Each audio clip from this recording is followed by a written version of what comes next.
Pulitzer Prize-winning historian Taylor Branch, and journalists Tamar Jacoby and Roberto Suro. About the little dragon. Then authors Daniel Burstein and Arne de Keyser discuss their book, Big Dragon, China's Future, What It Means for Business, the Economy, and the Global Order. About Books begins Sunday night at 9 with a panel discussion on civil rights, and then a look at China's future. Now, John Lott discusses the findings in his recent book, More Guns, Less Crime, Understanding Crime and Gun Control Laws. The book examines the effects of gun control and concealed weapon laws on crime rates. John Lott teaches criminal deterrence and law and economics at the University of Chicago. He presented his book at a panel discussion hosted by the American Enterprise Institute in Washington, D.C.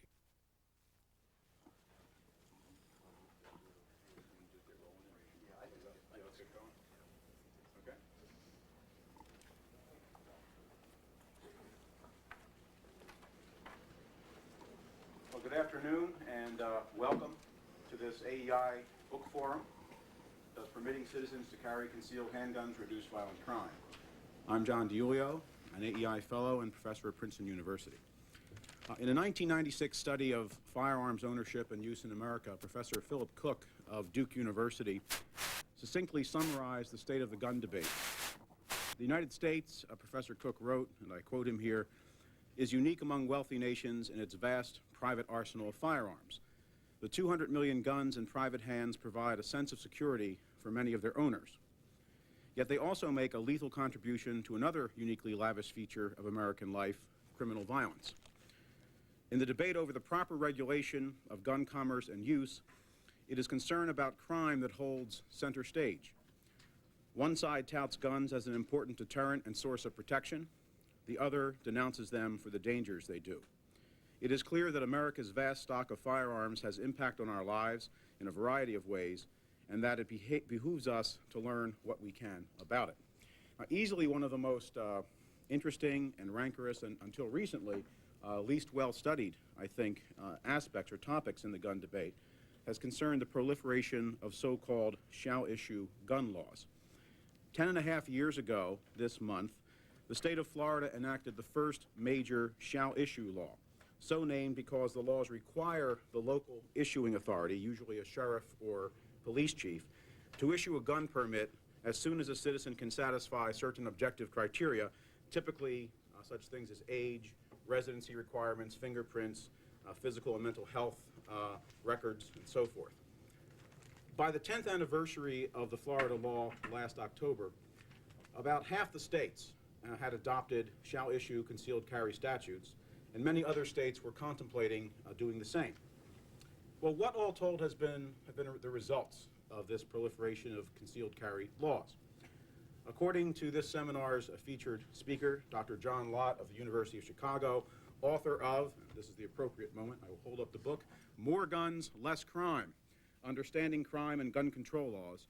According to Professor Lott in this book and in other research he has done and public presentations he has made, the answer is that these laws have had good results. On the whole, very good results indeed. Using a variety of statistical tests on the best available data, much of which data he himself has painstakingly assembled, Professor Lott reaches a number of noteworthy, policy relevant, and, as I'm sure he would agree and has experienced, controversial conclusions.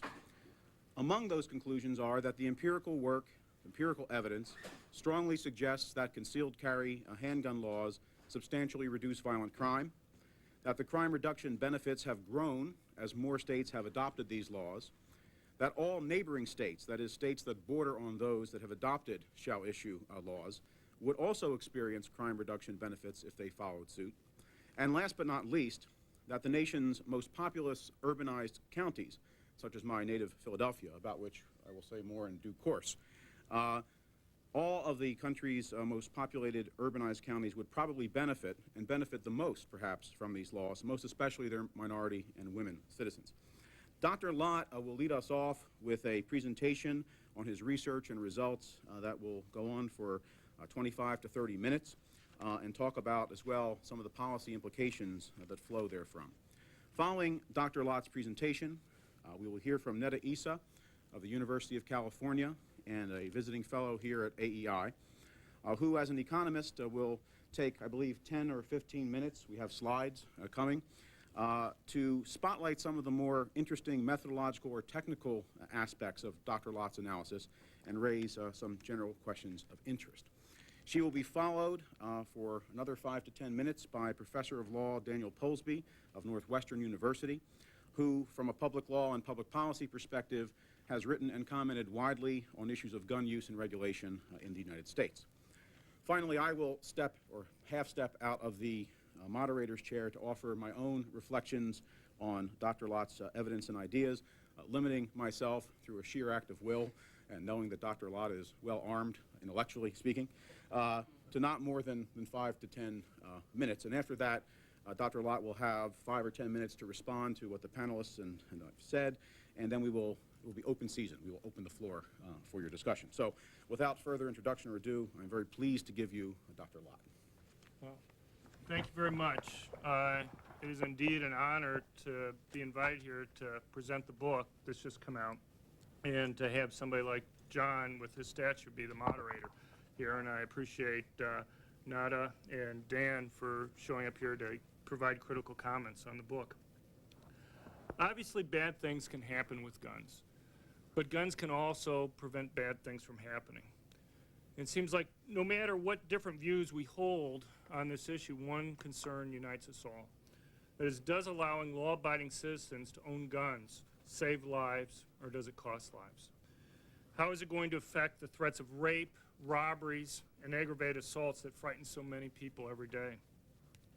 Now there's, as John summarized in his introduction, there are basically two theories that are out there. On the one hand, to gun control advocates, the logic is fairly straightforward. If guns are introduced into a violent encounter, the probability that someone will die, they argue, increases. Murders are viewed as arising from unintentional offensive rage, which are quickly regretted, and simply keeping a gun out of people's reach will prevent deaths. More guns are also seen as leading to more accidental gun deaths. On the other side, people view criminals as attacking those who they perceive as relatively weak. Guns can serve as a form of deterrence, just like increasing arrest rates, increasing conviction rates, or increasing prison sentence lengths can deter criminals. So can increasing the cost of them attacking people in the form of defensive gun use. There's 16 national polls that have been done by private polling organizations from the Los Angeles Times to Gallup to Peter Hart Research Associates and so on that show that at least 760,000 times a year and possibly as many as 3.6 million times a year, people use guns defensively. 98% of the time, these polls claim, people merely have to brandish the gun in order to have an attack break off. The Department of Justice every year does something called the National Crime Victimization Survey, where they survey over 50,000 households. One of the things that one can glean from this evidence is what's the effectiveness of different types of resistance that potential victims can offer to attacks. What they find goes against some of the myths that I think has sprung up over time on this question. For instance, one thing is that women who behave passively are 2.5 times more likely to end up being seriously injured as a result of a criminal attack than women who resist an attack with a gun. For men, the effect isn't as great, but it moves in the same direction. Men who behave passively are 1.4 times more likely to be seriously injured as a result of an attack than men who resist an attack with a gun. The deterrence nature of guns can also be illustrated by references to something called hot burglaries. The United States, Canada, and Britain all have very similar burglary rates. But hot burglaries, which are burglaries that occur while the residents are in the dwelling, are much higher in Canada and Britain, where they're about 50% of all burglaries occur while the residents are in the dwelling. In the United States, it's about 13%. There are lots of surveys that have been done of burglars in these different countries. And one thing that comes through very clearly in these surveys is that burglars in the United States spend about twice as long casing a dwelling as their counterparts in these other countries. And the reason why they give for this is that they want to make sure that the residents aren't in the dwelling. And the one fear that American burglars bring up, that burglars in these other countries don't raise, is that they're worried about possibly being shot by the residents in the dwelling if they were to break in when the people are there. Now, there's lots of anecdotal evidence that has been provided on both sides of the debate about guns. And surely we're deluged by this all the time in terms of the news media. What I like to try to do, what I try to do in this book, is take a step back and try to find out on net which one of these two types of effects that I've just talked about dominate, because surely both of them occur.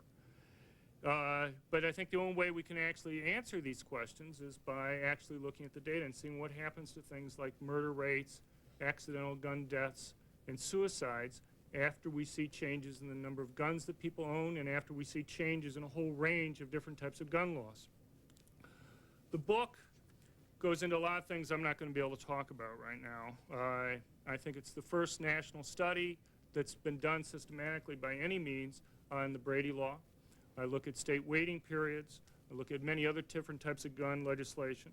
I look at the right to carry concealed handgun laws that John mentioned.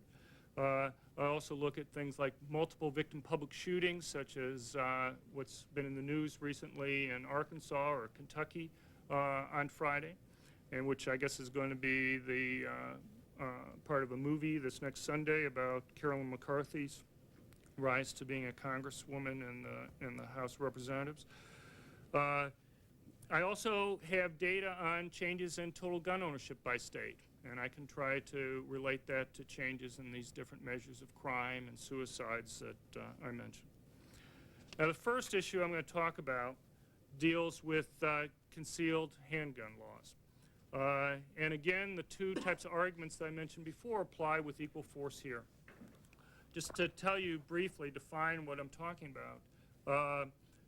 Right to carry concealed handgun laws, or referred to as shall issue, as John said, are laws that once you meet certain objective criteria, so for instance, an age requirement, criminal background check, some states require training. Once you've met those objective criteria and you apply for a permit, then that permit's automatically granted. There are other states that are may issue law states which have the same type of objective criteria, but then the person has to also go and demonstrate need to a sheriff or a judge before a permit's going to be granted.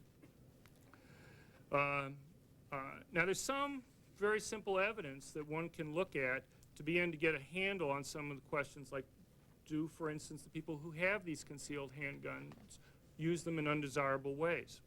One thing one can look at is information that's been collected by some, but not all states that have these laws on whether the people who have these permits actually go out and harm other people. And I'll just read through some of the results that are there. Between October 1st, 1987 and December 31st, 1997, Florida had issued 457,000 permits. Of those permits that had been issued, 85 had been revoked because the license holder had committed a crime involving the permanent concealed handgun. That amounts to about 2% of 1% of the population with these licenses had it revoked. But yet even that overstates the risks that are there, because most of those 85 cases involve situations where people had accidentally carried the gun into a place they shouldn't have. So for instance, into an airport or into a school. So there was no threat of violence. Kind of like, I don't know if you remember, but Barry Switzer last year, the coach for the Dallas Cowboys, got into a lot of trouble because he accidentally carried a pistol into an airport with him. There's no argument that Barry Switzer was going to start firing on people in the airport. He just merely had forgotten that he had it with him.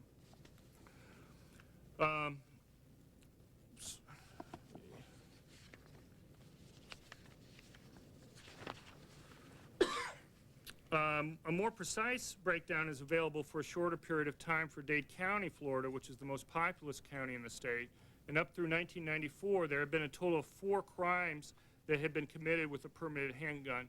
None of those had resulted in injury. There's data from Multnomah County, which is in Portland, Oregon, which had issued 11,000 permits between January 1990 and October 1994. Of those 11,000, 5 permit holders had been involved in shootings.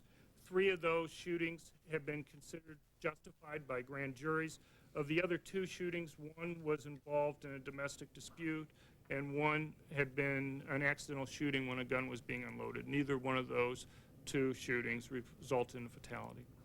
In Texas, during the first 2 years that the law was in effect, 1996 and 1997, 163,000 permits were issued. Of those permits, 5 permit holders were arrested for, quote, deadly conduct or discharge of a firearm, and another 2 for deadly conduct or display of a firearm. The point to recognize here is that if somebody uses a gun defensively, when the police officer comes, they'll often arrest the person because they're not 100% sure what happened in the situation. And in fact, in these 7 cases, all but 2 of them had been cleared by the end of last year as acts of self-defense. And I'll just give you a few other quotes. From Virginia, this was from a report done in January of 1997, quote, "Not a single Virginia permit holder has been involved in a violent crime," end quote. After Nevada's first year, quote, "Law enforcement officials throughout the state could not document 1 case of a fatality that resulted from irresponsible gun use by someone who obtained a permit under the law," end quote. Speaking for the Kentucky Chiefs of Police Association, Lieutenant Colonel Bill Dorsey concluded that after the law had been in effect for 9 months, quote, "We haven't seen any cases where a concealed carry permit holder has committed an offense with a firearm," end quote. In North Carolina, quote, "Permit holding gun owners have not had a single permit revoked as a result of the use of a gun in a crime," end quote.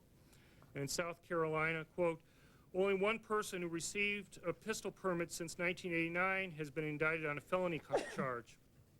A comparison of permit and circuit court record shows. That charge for allegedly transferring stolen property last year was dropped by prosecutors after evidence failed to support the charge.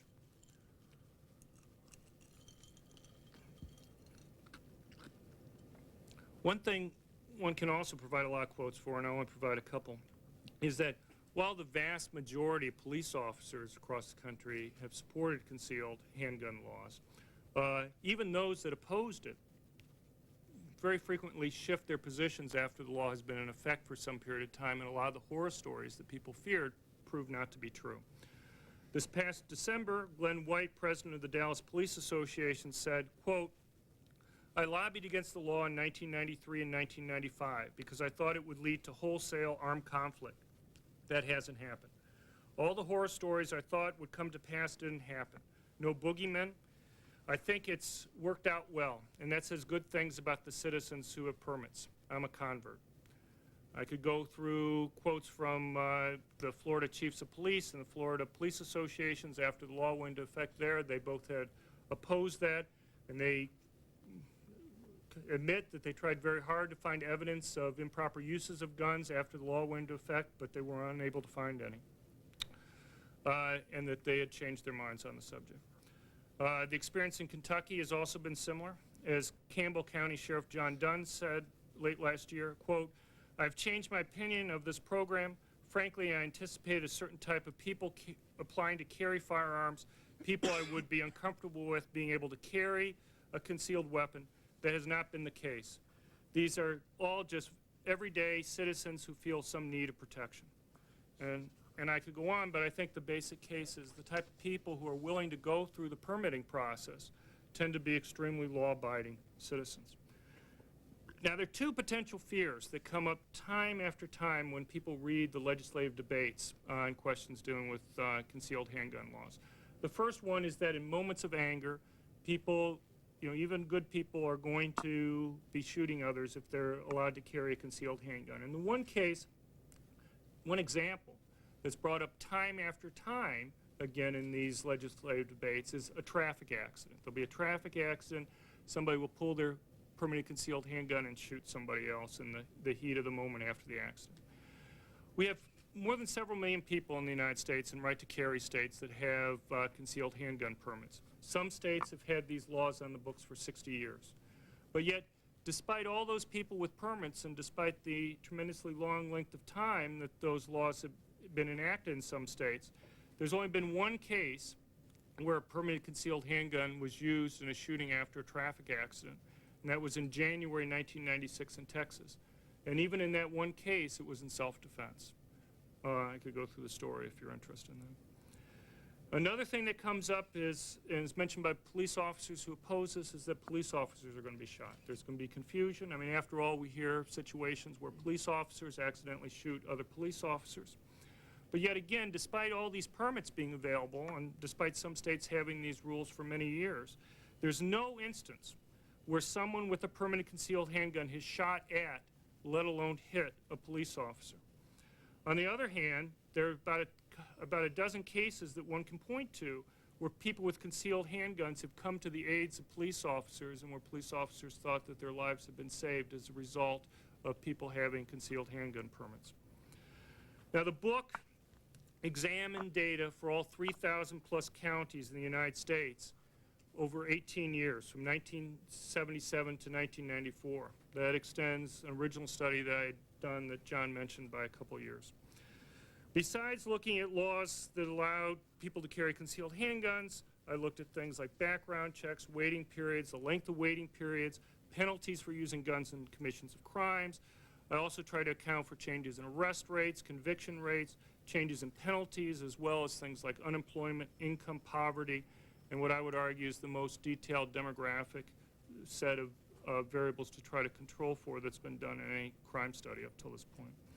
Now, while arrest rates and conviction rates are by far the most important factor in explaining changes in crime rates, of all the different gun control laws, only right to carry concealed handgun laws had a systematic beneficial impact on crime rates. And I just briefly turn to some charts.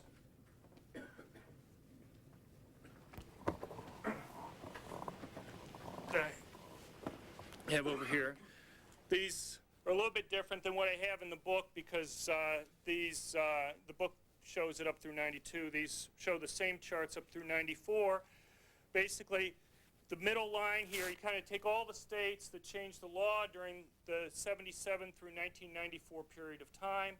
You see what the crime rates were 6, 5, 4, 3, 2, 1 years before the law goes into effect and what happens after the law goes into effect.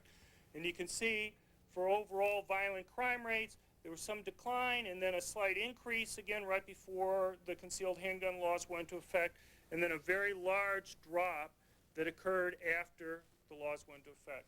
And you can see this in the different charts I'm going to show. And there's a reason, I would argue, that you just don't see the crime rate instantly falling when a concealed handgun law is in effect. And that is, if criminals are deterred by the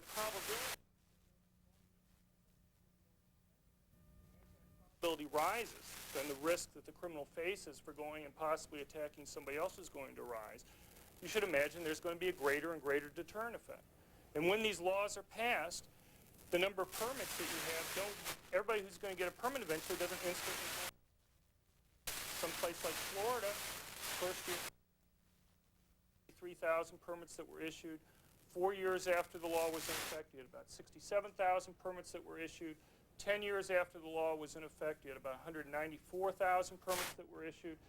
And now, today, we have over 200,000 permits that are issued in Florida. And one would imagine, then, that the size of the deterrent effect should be related to the number of permits that are there. Here's the murder rate. Here's a microphone, right? You want me to hold that, too? All right. This is the same period of time. This is for murder rates. Murder rates were rising slightly or fairly flat right up until the point when the concealed handgun law went into effect, and then you see a very large drop that occurred after that period of time. For rapes, they were slightly falling, and then again also a very slight increase right before the law went into effect, and then a very large precipitous drop in rape rates after the law went into effect. Here's for robbery. Robbery rates were increasing very quickly right up until laws went into effect on average, and then falling afterwards. This is after accounting for things like changes in arrest rates, conviction rates. I mean, states pass these laws, you have to be concerned that, well, if they're changing other legal things at the same time, like increasing resources to police, that may also be attributing to some of the drop in crime, and so you want to make sure that you try to control for those things.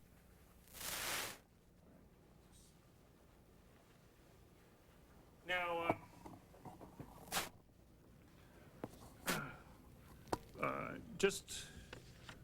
John's kind of beat me to the punchline, I guess, on these. I don't know whether to repeat them, but I just quickly mention that some of the other things I find that the largest drops in these violent crime rates occur in the most densely populated areas, most high crime prone areas, and in areas which large concentrations of blacks in the population. Women benefit more from concealed handguns than men do. Just like the National Crime Victimization Survey data that I talked about before, I find similar results with regard to concealed handgun permits. For whether more men or more women get permits, you see drops in murder rates, but the effect is particularly pronounced for women. For each additional woman that gets a concealed handgun permit, the murder rates for women fall by 3 to 4 times the drop in murder rates that you observe for men from additional men getting a concealed handgun permit. And we also find some other evidence that I think is consistent with the general deterrence theory, and that is the biggest drops in crime rates are for those crime rates where criminals and victims come into contact each other, and in those places where victims were not previously legally able to go and have a concealed handgun. And you also find the biggest drops in those counties and states which had the biggest issuance in permits. Now, there's other evidence that I talk about in the book that is directly related to this question of deterrence. And I'll just briefly mention this point. And that is, some criminals may stop committing crime. Some may go and commit crimes like larceny or something like that, where they don't come into direct contact with the victims. But some of the criminals may move. And so, I mean, you go and put the club on your car, you know, these red bars that you put across the steering wheel in order to make it difficult for a thief to steal your car. That doesn't necessarily cause the guy to stop committing car theft. What he does is he'll see the club on your car and he'll move to some other car. There's, in some sense, a geographic displacement of the crime that's there. Now, maybe if enough people use the club, the amount of time that criminals now have to spend going from one car to another, disappointed, may raise their costs so that you'll actually still have some reduction in overall auto theft. But you have to take into account that there's a possibility there could be some displacement. Now, that can work both ways. I mean, obviously, there's this kind of bad displacement of crime like you have in the case of the club, but if I go and eliminate chop shops or fences in a particular community, that may lower property crimes or robberies in other areas surrounding that. Because, you know, if I have a major urban area that may have been a central clearinghouse for things that were stolen, it may make it less easy for people to fence the goods that were stolen in surrounding communities. So the book talks about some work that I've done with a colleague of mine down at the University of Texas, Steve Bronars, where what we looked at was what happened to crime rates in border counties in adjacent states that hadn't changed their concealed handgun laws. And what we found was that at the same time, you know, we saw these big drops in violent crime rates in this places that adopted these concealed handgun laws. Right at that same time, in border counties and neighboring states, you see a sudden upward spike in the violent crime rates that are occurring there. You know, you can get a lot from an economist's perspective.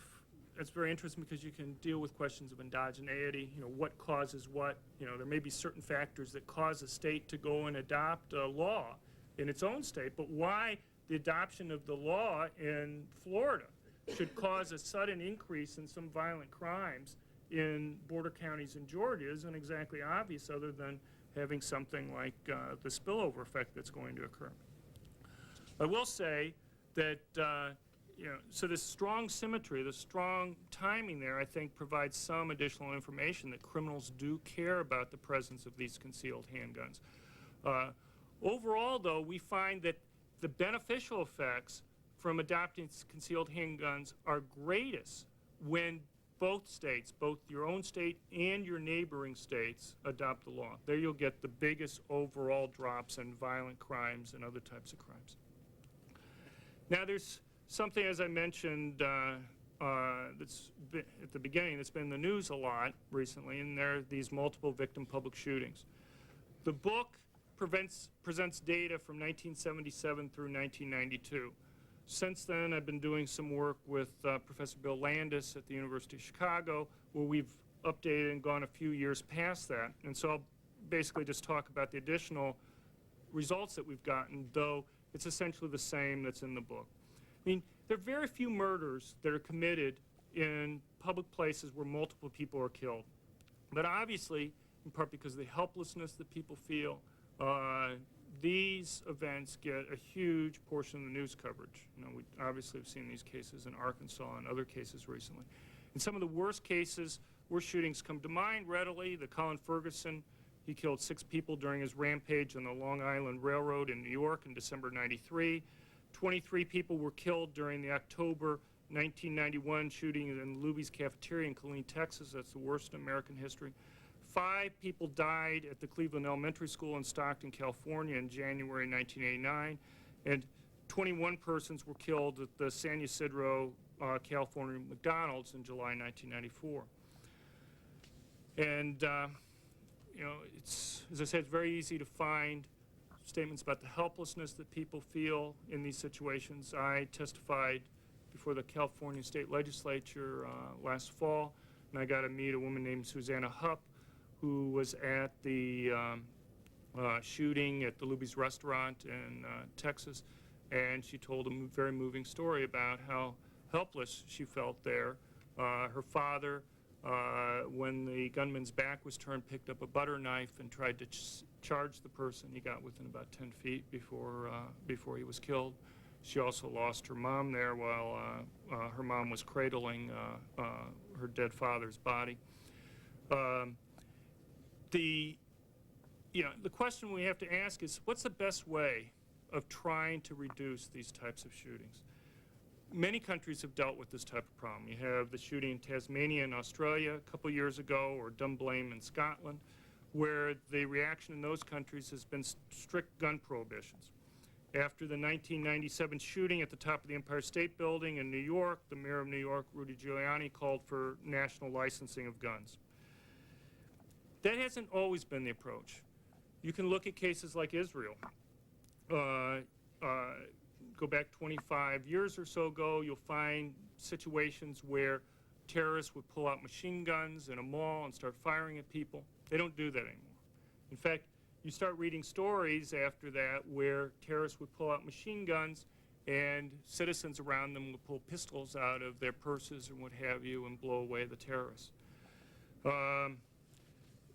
In there are cases I could talk about if I had more time that would prove exceptions to the rule. I'll just give you one mass shooting that occurred in Israel last year involving 7 young girls occurred at the so-called Island of Peace on the border with Jordan.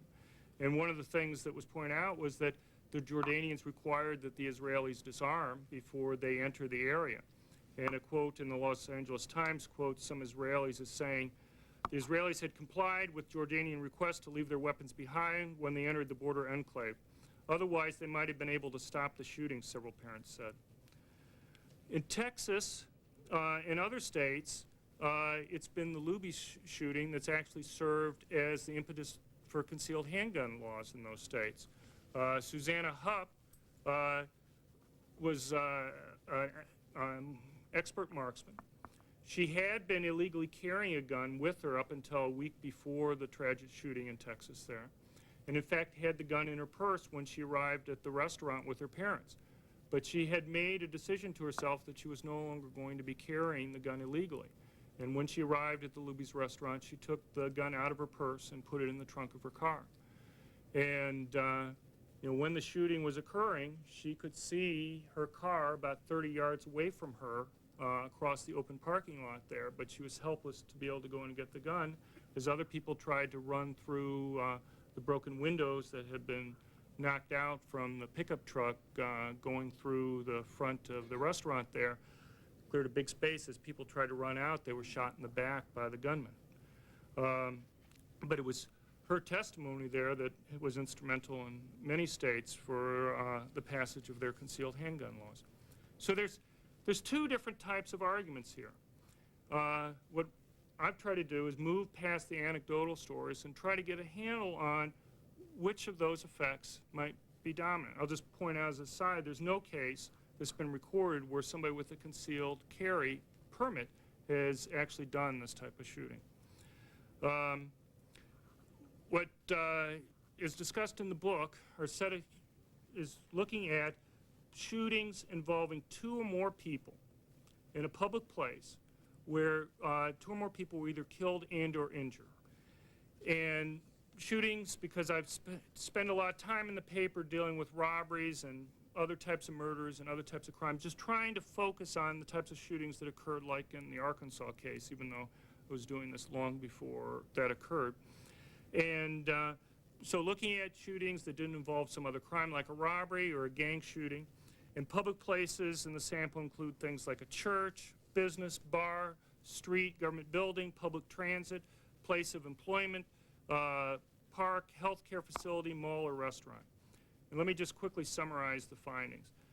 The adoption, I mean, I've done a lot of work, but I've never seen effects of this size. When a state adopts a non-discretionary concealed handgun law or shall issue or right to carry, there's a dramatic drop in the number of people shot from multiple victim public shootings. The average number of deaths falls by 90%, and the average number of shootings falls by about 84%. There's no change in shootings when a state adopts a waiting period, and longer waiting periods have absolutely no effect. For that matter, neither do death penalties, and arrest rates for murder don't seem to have any effect on this either. I looked at issues involving whether there was substitution to other types of things like bombings. I couldn't find any evidence for that. And you find that not only does the number of shootings fall, but the number of injuries or death per shootings fall by even more. And so basically I think a couple things are happening. One, many of these people who would have engaged in the shootings are deterred from doing that. But even when they engage in the shootings, there are going to be cases where they're actually stopped in the process before they can do as much harm as they otherwise would have done if a permit wasn't there. There are many cases that I can talk about. You know, I can give you one example, like in the Pearl, Mississippi shooting in a school last October 1st, one thing that was rarely mentioned in the news was the fact that the assistant principal at the school had a gun in his car. He had parked it a little bit away from school. When the shooting started, he ran to his car, got the gun out of it, ran back, and was able to subdue the shooter, ordered him to the ground 4.5 minutes before the police arrived. God only knows how many other deaths might have occurred if he hadn't been there. Just this last Friday, the shooting in Pennsylvania, the shooter was apprehended by the owner of a restaurant who had a shotgun and was able to capture him and detain him for police. Now, just to conclude, I appreciate all the time. I have other charts I could show, but maybe we'll get into that in the discussion. I think the amazing thing to me in doing the study is how much I've learned. The number of myths, things that I just assumed were right without questioning, I realize now aren't true. And I guess the thing that concerns me most is the impact that these myths have on people's ability to properly defend themselves. And we have fears that tell people the dangers of guns to people who own them. We tell victims of crime that they should behave passively. And I worry to the extent that we've been giving people misleading information and the effect that that's had on people's safety. And I apologize for running long, but I appreciate it. Thank you very much. Thank you, Dr. Lyon. Professor Issa. Perhaps I can stand to the press.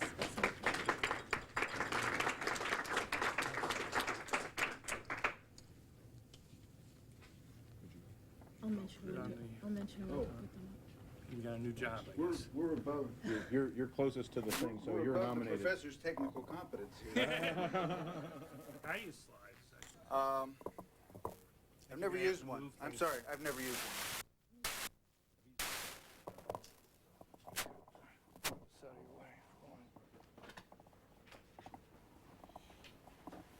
You know how to use it? Through here. I think you're gonna have.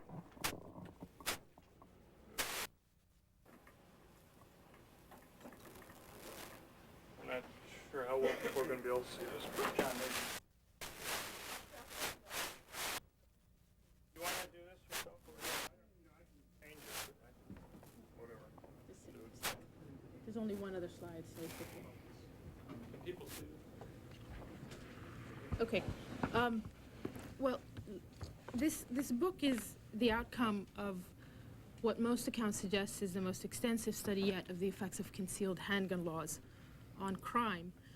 It includes massive data collection efforts that John undertook, and I think he should be commended for that. And in addition, John has made his data available to anyone interested, and I think that's also highly commendable. There's been extensive discussion so far of and comments on this study. What I want to do is back off from most of those comments and talk about general issues in the empirical methods, how you might want to evaluate changes in state law on various outcomes. And this is something that economists have been doing quite extensively in recent years. I wanted to mention one thing at the outset about economic theory, and John has already mentioned this, but this is also a motivation for why we might want to focus on the empirical methods that are used.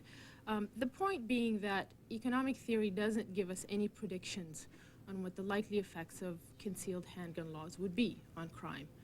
And John did mention the two effects. He clearly focuses on the deterrence effect, that criminals are afraid to attack potential victims if these victims might be carrying guns. And that's clearly what is likely to be working if we believe his results. But his discussion of the reaction of police suggested another possible story, which is really how do police respond in these states and counties when there is a concealed handgun law? Might they become more vigilant because they're afraid of certain drastic outcomes? And might part of this at least be explained by more police involvement? John does address some of these issues in his analysis, but I think more extensive discussion of what the economic theories might be would be somewhat useful, and perhaps he can respond at the end. So, other than the fact that economic theory doesn't suggest any likely effect, there's another motivation for why I want to focus on the empirical methods, and that comes from John's own words. In the conclusion to the book, he asked the question, how much confidence do I have in these results? And he responds by arguing that the largest previous study on gun control produced findings similar to those reported here, but examined only 170 cities within a single year.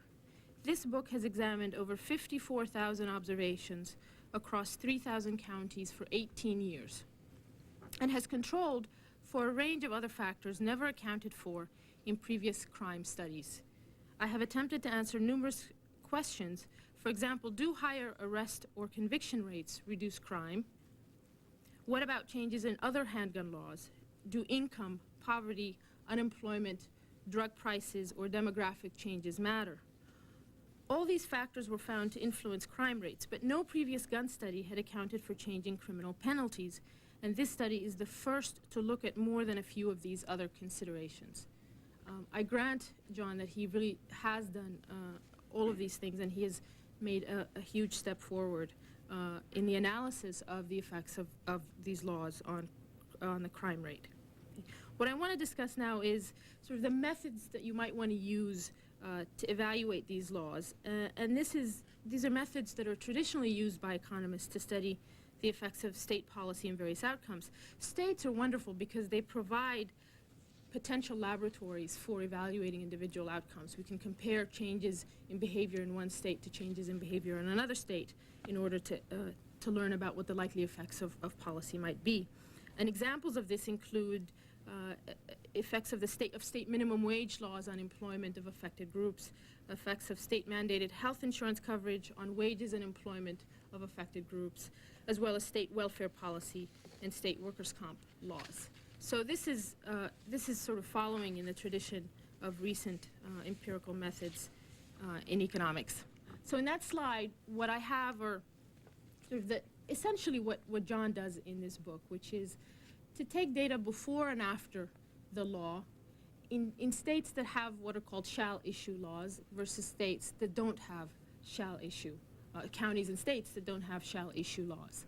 The first point is to ask what the conceptual effect of the concealed handgun laws would be, and that's really, if you take the crime rate after the law is passed, less what the crime rate would have been had the law not been passed. The essential problem is you never observe what the crime rate would have been had there been no change in the law. So essentially you use proxies for that. One proxy that we might want to use is what the crime rate was in those states before the change in the law. That assumes that nothing else would have happened over time. So that's one empirical estimate of what the likely effect of the law would be, is just a change in crime in those states. Okay. Another would be to take the change in crime, to take the crime in another state after the law. But you have to difference out the differences between states in their crime rates. Okay. So you take the change in crime in shall issue counties, less the change in crime in non-shall issue counties and states, and that's your effect right there.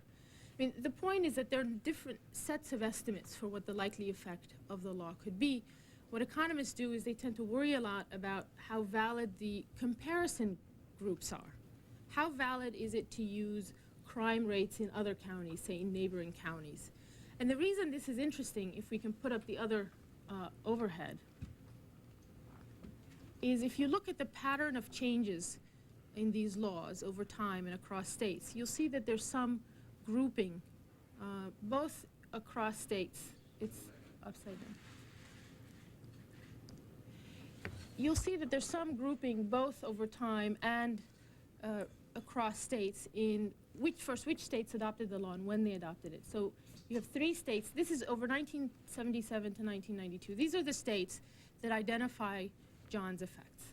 So there's 3 states essentially in the West: Oregon, Idaho, and Montana. And then in the Southeast, there's Florida, Georgia, Mississippi, and then Virginia, West Virginia, Pennsylvania, and Maine. Okay. So one alternative way of thinking about this is you can take each of these 3 groupings, say take the western states, and ask the question, might crime in counties that are located physically or geographically near to those states be good proxies for what crime would have been in those states had there been no change in the law? And do the analysis separately by each of these 3 groups. Essentially what this study, although there's several variations of it, uses the average across all other states. And so ask the question, what happens to crime relative to the average crime rate in all other states? We might believe that. We might believe that it's better to use geographically similarly located states. I think there's no presumption that one is better than the other, but I think this is just another way that we might want to view this analysis. And I think that while John does worry a lot about what we might want to control for and whether demographics matter, I think there's a fundamental question about whether the experiment, which is the change in the law, is really valid, whether it's really valid to use the average across all of those states as a measure of what would have happened in those states. And as I said, this is not a substitute for his analysis, but this is a complementary way of thinking about how you might want to evaluate these laws. Okay. A second issue that's brought up is that using differences across states is really valid only if you believe somehow that these events just occur randomly, that some states just happen to have the laws and others not. John is clearly aware of this and discusses this extensively in the book. And there are methods for dealing with this, which is you try to model separately which states actually implement the law or pass the law. And he does this in the book. The problem is that that method by itself doesn't necessarily solve the problem. We know that if you don't do a good job of modeling which states actually pass the law, that the results essentially don't change. So you don't do anything essentially by just what he calls the two-stage least squares by just doing this two-stage least squares estimation. And it may be that it's valid, but there's no evidence in the book that suggests, that tells us anything about what happens in the first stage modeling exercise. And perhaps John's done that, but I didn't see it in the book. And so I was left wondering whether that procedure of addressing the endogeneity of policy across states really did bias anything in the end, because the results didn't change. So these are really my two main comments about sort of methodology. I have some general comments, some of which I would like to ask John to respond to. At the beginning, I mentioned that there's been a lot of discussion of the original study that motivated this book. To his credit, John addresses many, if not all, of the criticisms that have been leveled at that study. One set of criticisms comes from Black and Nagin, which is that if you exclude Florida from the analysis, your results tend to go away, or they tend to be weaker. There's less, essentially, of a reduction. There's a smaller reduction in crime, and the results tend to be more, less statistically significant. John does discuss this in the book, but I'm unclear as to what his argument is. One part of the argument is that the results don't change in about 990 of 1,000 regressions, that it matters only for a very small subset of the regressions that he estimates. But unless we're convinced that the experiment itself makes sense, unless we're convinced about these issues that I mentioned before, that doesn't really help to insulate John from these criticisms. A second one is that they show that if you track the annual changes in different categories of crime, starting 5 years before to 5 years after the law, that you don't find such a significant break in the trends. And I'm unclear, again, as to why John's results are different. It's notable, though, that even if we take this serious criticism that most of the results are driven by Florida, we still don't find a significant large increase in crime. It's still not the case that allowing people to carry concealed handguns raises the crime rate dramatically. In fact, for the most part, there's essentially no change in the crime rate. The question is, even if crime were to increase just a little at the mean, the average crime rate were to go up just a little, how do we weight that against the sense of increased protection felt by those people who have access to the laws and those who are spared from becoming victims of crimes? And while in a static sense we might come out in favor of these laws, I think there's another dimension to the debate which perhaps needs to be mentioned, which is what are the likely dynamic effects of the laws? Other than changes in the level of crime, how might societal norms change over time?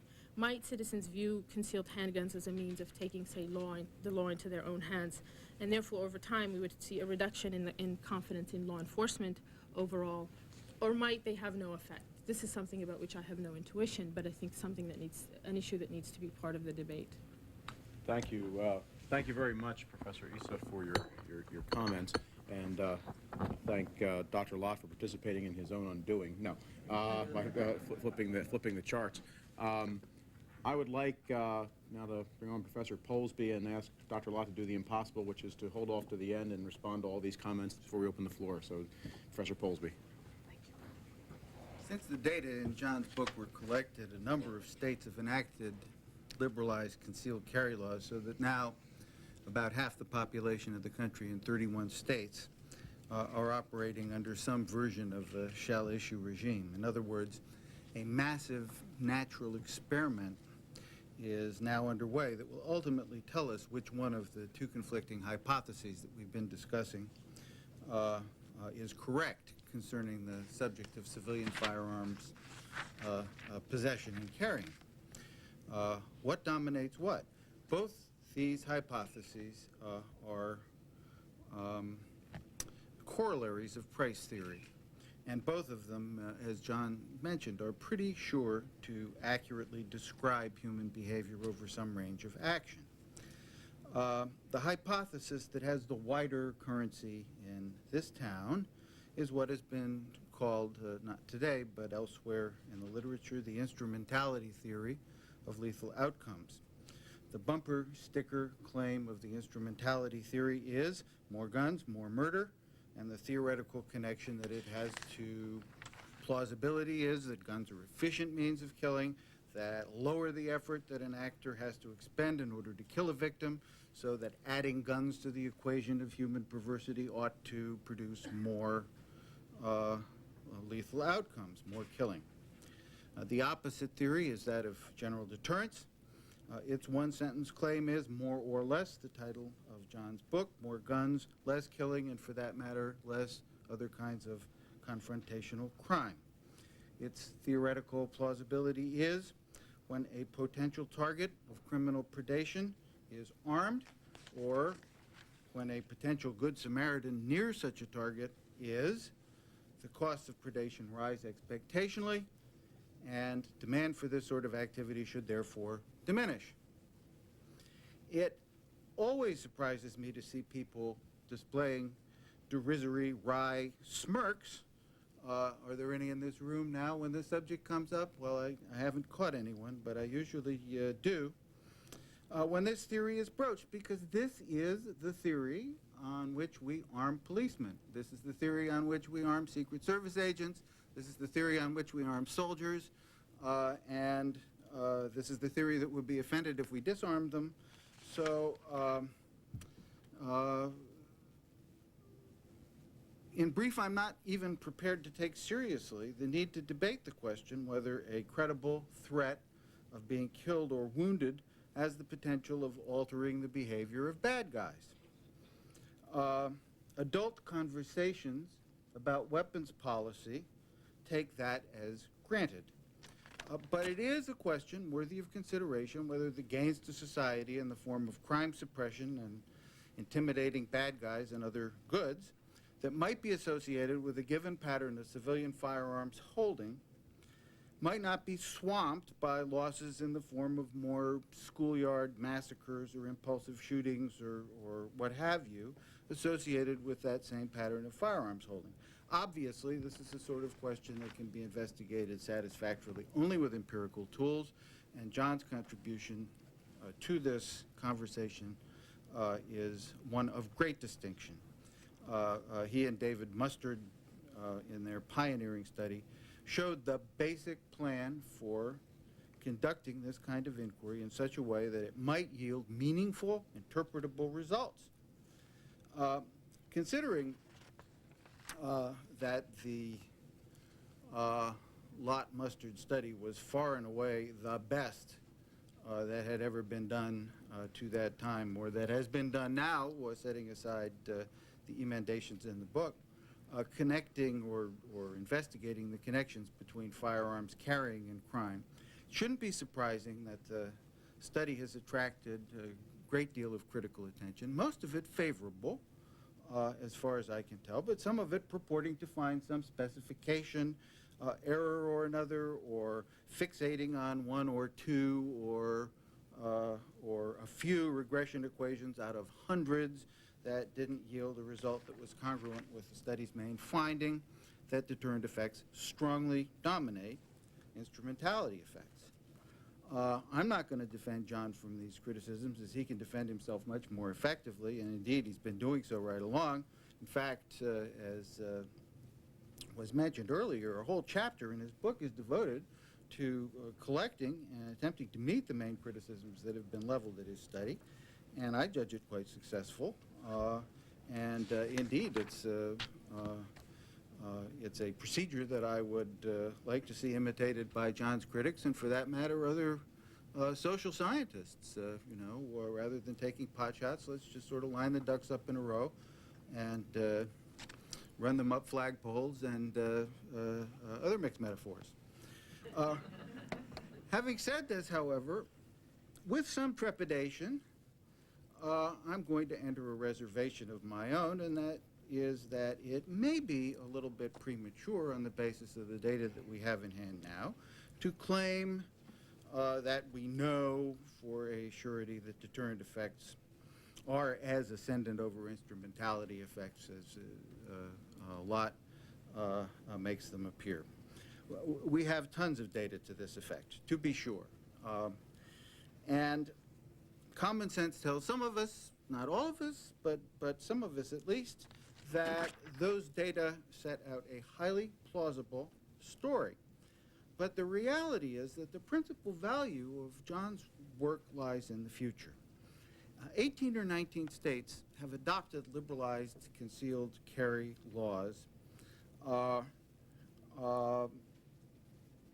recently enough so that little or no data were available to crunch for this study or for this book. 6 or 7 years down the road, we're going to have a mother lode of workable data, before and after experience, adjacency experience, as well as meaningful longitudes in one jurisdiction or another, of restrictive concealed carry in some places and liberal concealed carry in other places, so that we're really going to be able to tell, I suggest, by the year 2005 or thereabouts, what's what with a high degree of confidence.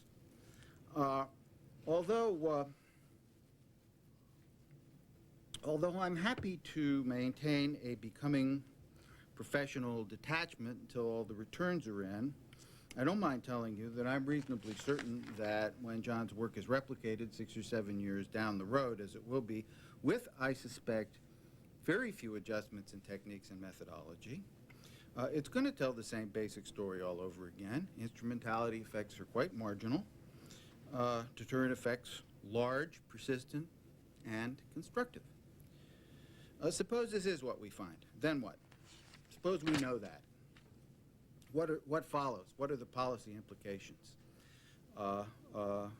that come off of finding that liberalized concealed carry laws are helpful to controlling murder and rape and serious other kinds of confrontational crimes?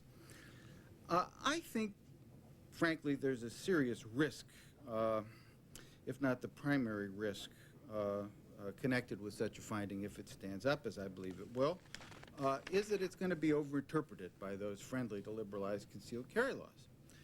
One of the things that we've learned from such experiences we have so far with concealed carry, with liberalized concealed carry, is that when they have the opportunity to do so legally, something between 1% and 2% of a state's population will get concealed carry permits. Pennsylvania appears to be an outlier here with 5%, and I know Professor DiIulio has special expertise in his home state, which he never leaves excepting under duress, as I understand it. How much additional actual gun carrying all this permittedness actually translates into is anybody's guess. We don't know that for sure. But on our best current readings, when 1% or 2% in that range of a state's population is authorized to carry concealed, does have a suppressive effect on serious crimes. It does not exacerbate serious crimes. That hypothesis is gone. That's off the table as far as serious discussion is concerned. But this doesn't mean that if 15% or 50% of the population received concealed carry permits, the effect would persist. No, not all lines are linear. It might not. The strategic problem known as the first mover instability should theoretically increase as the number of potential lethal players increases. The first mover instability, this is sort of the basic problem in strategic theory, the basic problem for disarmament commissions. The first mover instability results when antagonists have the means of ending a confrontation with a preemptive first strike. Whoever gets his gun out first and shoots first wins. If both players or all of a number of players are faced with this situation, it can lead to a race to be first to shoot, at least in theory. When 1 or 2% of the population has concealed carry permits, these sorts of confrontations have been rare indeed. As a matter of fact, they've been essentially absent, although there are a couple of scattered anecdotes illustrating it that I could tell you about, but they're few and far between. I conjecture, as John did, that the reason that this might occur is that the first tranche, so to speak, of people who seek permits are ultra law-abiding by natural inclination. Why else go to the trouble, you see, of complying with the law that's so easy to get away with violating if you want to carry a gun. But if we somehow push the population of permittees into the next decile or the next quartile from where it is now, we might get a different result. I indeed have no idea where the line might be, or even if there is one. The experience would be quite different and far less happy, however, if the pessimistic take on this scenario were right. I don't think there's any way of knowing. Accordingly, although you can obviously count me as someone who believes in the deterrent potential of concealed carry laws, I would also urge a certain caution in how far we push these laws and how much encouragement that we give people to get concealed handgun permits and weapons. Thank you, Professor Polsby. And in the interest of time, I'm going to be very brief myself. There's a miracle in the making right there. And make sure that Dr. Lott has time to respond to Professor Issa and Professor Polsby, and then open it up. I think it's impossible not to be impressed by the empirical work that John Lott has done on this subject, by the depth and the breadth of his knowledge of the subject, by the courage he brings to his convictions, up to and including what you heard on the subject of multiple victim shootings. What's especially impressive to me, wearing really my public administration hat more than my crime policy hat, is how keenly, in the book, how keenly sensitive he is to how much interstate variance there is, in fact, in the characteristics of different non-discretionary concealed handgun laws. And you don't often get that kind of, attention to the details of the public laws and the statutes, and that figures in his analysis. It also figures in his thinking and his reasoning on policy terms. I think it's a remarkable achievement. Let me, however, issue two sets of concerns or reflections. One largely, I guess, for lack of a better term, methodological, and the other, I suppose, visceral. Starting with the methodological, I think the simple truth, as Professor Polsby just indicated, is that the notion that the proliferation, that these laws, 10.5 years ago, going back to Florida, and that the proliferation of these shell-issue statutes would lead to a bloodbath or would lead to massive increases in crime. I think it is safe to say that assertion has been addressed. The analysis, I think, is pretty clear and unrebuttable on that point. It simply has not led to an increase in crime and so forth. So I think, and that is not to be sneezed at or looked over or passed over lightly, because as little as a few years ago, that was still very much, that is not what, in fact, the most serious academic critics of the work that Dr. Lott has done are raising. They are not maintaining now. The issue for them is not whether indeed there's been a bloodbath or these laws have increased crime. Their main assertion at the end of the day, and stripping down all the econometric gymnastics, is that it's not clear to them that the laws have had any measurable or provable effect on crime, either positive or negative. That's really what's being debated here in terms of the econometrics, in terms of the technical aspects of this. And it will indeed, as both Professor Issa suggested and Professor Polsby said, it will be some years before, I think, one will be able to know whether Dr. Lott's analysis will survive the kinds of methodological scrutiny that it is getting by a number of very serious academic critics. There are lots of silly criticisms out there as well, but there are also, as I think Dr. Lott will be the first to acknowledge, serious ones, and he takes a good deal of time in his book, as has been noted, to go line by line, blow by blow, chapter and verse through the criticisms that have been issued up to this point. I think it's quite commendable. Yet the jury is still very much out, I think, on this. Let me now take, but not just seek refuge in these econometric or methodological vagaries. Let me just quickly go to Philadelphia, which is where I like to go and stay, or I should stay. Last year, we had 420 homicides in Philadelphia. We had 82% of the city's of those 420 homicides were by gun. In Philadelphia, we have the highest rate of gunshot deaths in America's big cities. So we had 337 people last year who died at the other end of a firearm. As usual, about 15% of all the gun murder victims had a kid at the other end of the trigger. We also had 1,300 shootings in Philadelphia. We had 11,900 robberies, 53% of which were at gunpoint.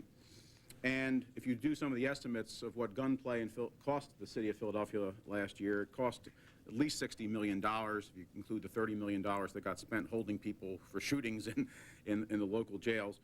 And it cost, by one estimate, and I'm not sure how sound the estimate is, but this came out of our mayor's office just last week, $32 million in Medicaid coverage for treating uninsured victims. So there's a lot of cost, I mean, of that tangible kind associated with gunplay. And what's happened in Pennsylvania and Philadelphia over the last several years is that in '95, Pennsylvania passed its version of a concealed carry law.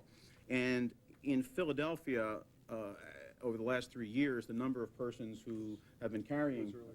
95 extended. Extended, that's, and since '95 in Philadelphia, we've gone from 5,000 people carrying weapons or having permits, licensed to carry a gun, to 26,000, and only 2,000 people have been denied permits. So we've had this increase. Now, I would just pose this question. Again, this is not only technical or methodological, but more the visceral level.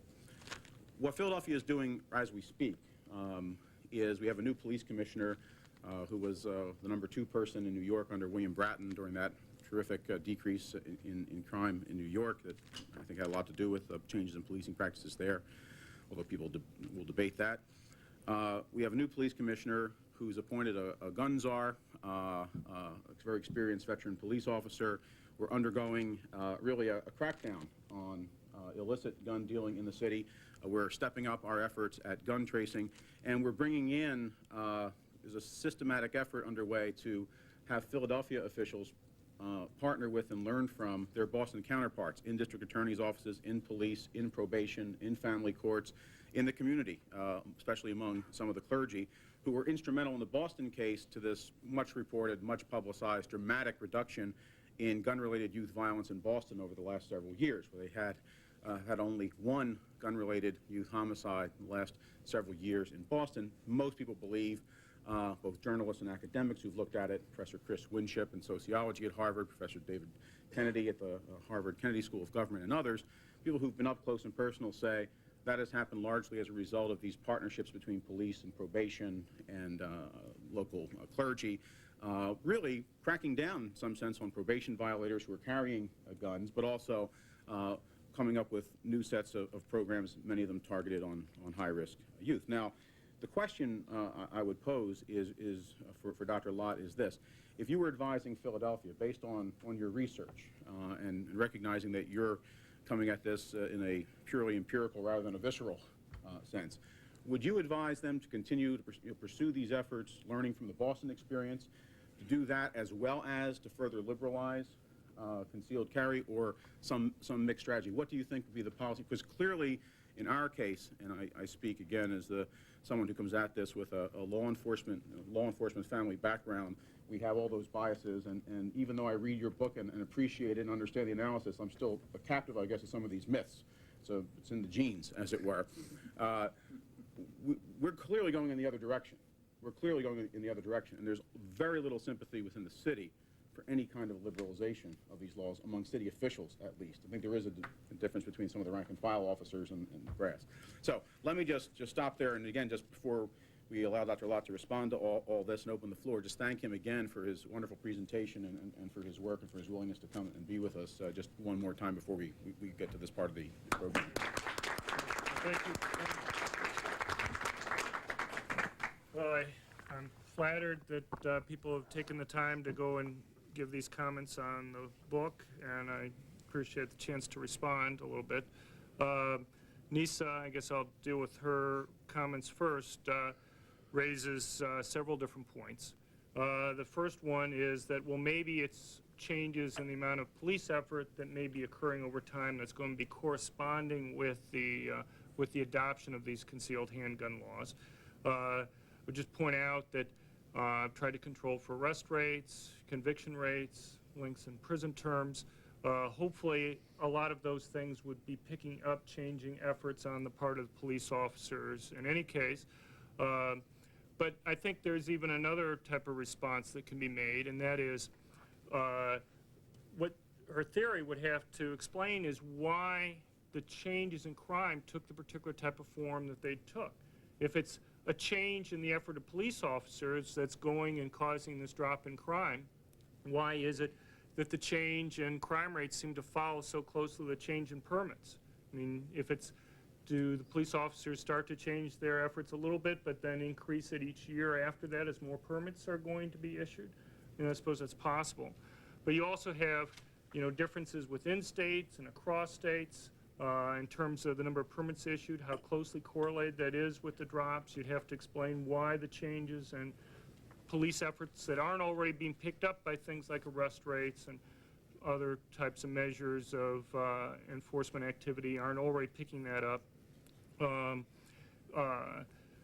You have all sorts of things like these multiple victim public shootings.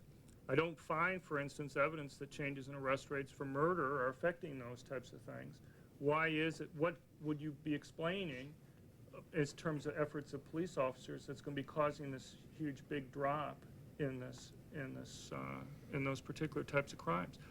Why is it that these increased efforts of police officers are having a different effect across different types of crimes? And the types of crimes that I see having the real drops are the crimes where victims and criminals come into contact with each other. And in those places where previously victims were not able to carry guns primarily. So you'd have to say, why is it that this increased effort by police isn't some across the board or in some other combination of crimes, but seems to be correlated primarily with the crimes where we expect the concealed handguns to have the biggest effect? And there's also the evidence about the spillover from crimes. I mean, if it's really these changes in police officers that's really driving it, you're going to have to explain things like, one thing I didn't mention before is that changes in arrest rates don't seem to have the same type of spillover effects in terms of neighboring border counties and neighboring states that changes in concealed handgun laws do. So you're going to have some type of theory why the changes in police efforts in your own state seem to impact crime rates in neighboring states where we can't pick up this mechanism through their increased activity through arrest rates. Now there's another point that was brought up in terms of the empirical setup, in terms of taking into account the fact that something is causing different states to go and adopt these laws, and you have to explain that. And I tried to explain it verbally. I didn't report the entire set of regression estimates in the book. Those are in an earlier academic paper. I tried to do it verbally here and just refer people back to the previous study if they want to see it, because I tried to think of a way I could go and explain it simply. And it was one thing I had a little bit of a hard time getting two-stage least squares other than just trying to kind of verbally explain what was going on there. Maybe that was a mistake, but that particular piece of evidence is at least available in other forms. The one question she brings up at the end is the effect of Florida. Now, just to make it clear, it's not just dropping Florida out of the regression. First of all, Black and Nagin have eliminated all counties with less than 100,000 in population. Okay, so that's 86% of the counties in the country. After they do that, then they also eliminate Florida. Florida makes up about a quarter of the remaining counties over 100,000 for the states up to 92 that adopted the law, and they make up about 17% of the counties over 100,000 population for the states that had adopted the law up till 94 in the other regressions I report there. It's only after doing that that for a small portion of the results, they're able to, for murder and rape, still get a negative effect, but it's not statistically significant. For robbery and for aggravated assaults, even in all the regressions, you still get a significant decline in those types of crimes, even dropping out all counties less than 100,000 and dropping out Florida. And I guess what I would just point out is that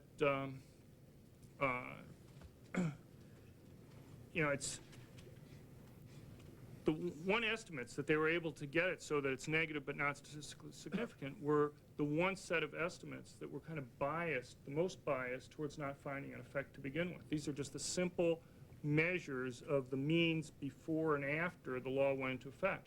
And one of the problems with that is that if the crime rate's going up before the law goes into effect and then it's falling afterwards, and I'm just trying to take what the average crime rates are before and after the law, if it was perfectly symmetrical, okay, if the increase was exactly the same as the decrease afterwards, the means at any point in time are going to be the same. And what I would argue, and I try to get across in the book, I think, is that the most important thing is to see the change in trends.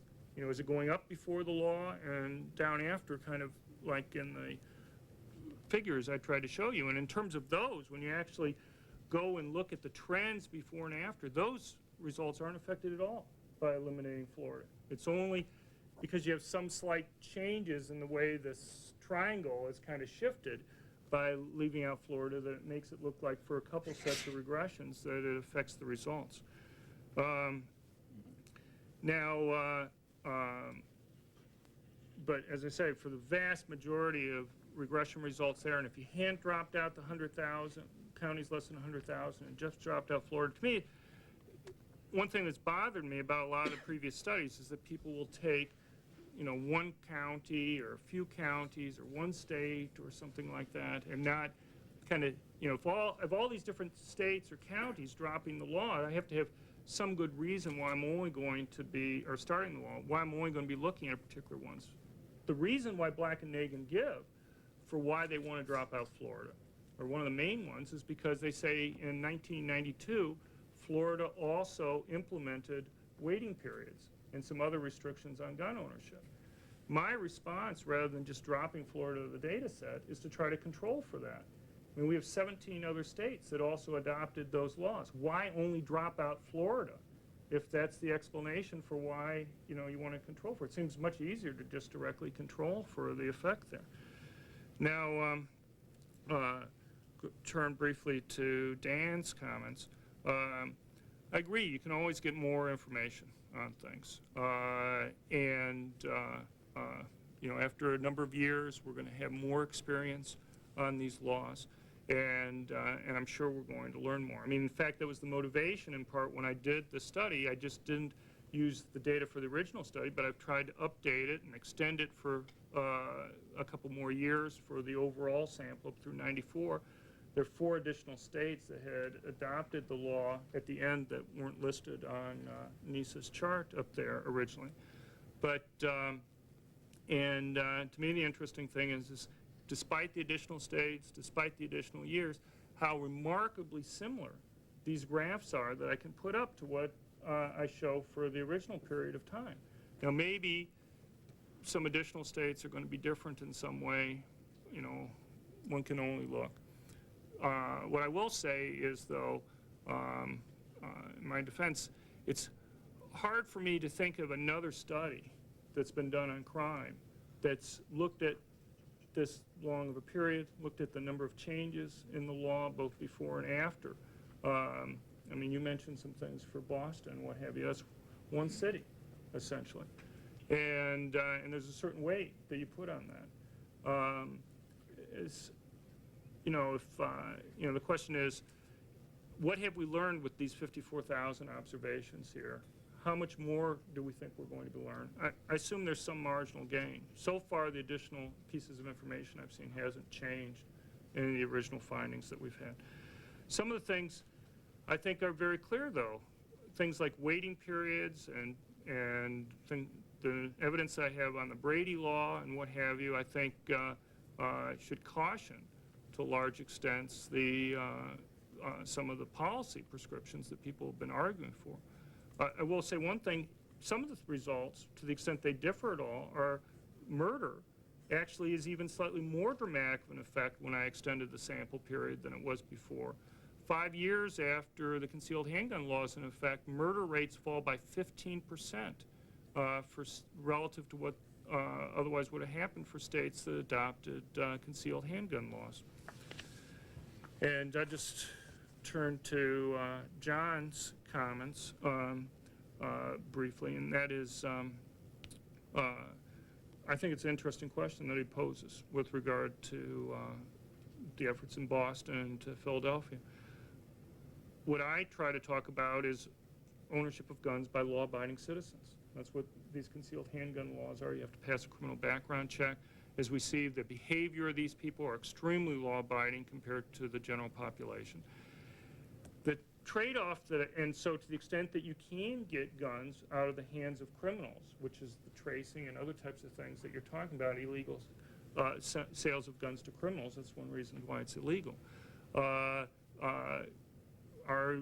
worthwhile efforts.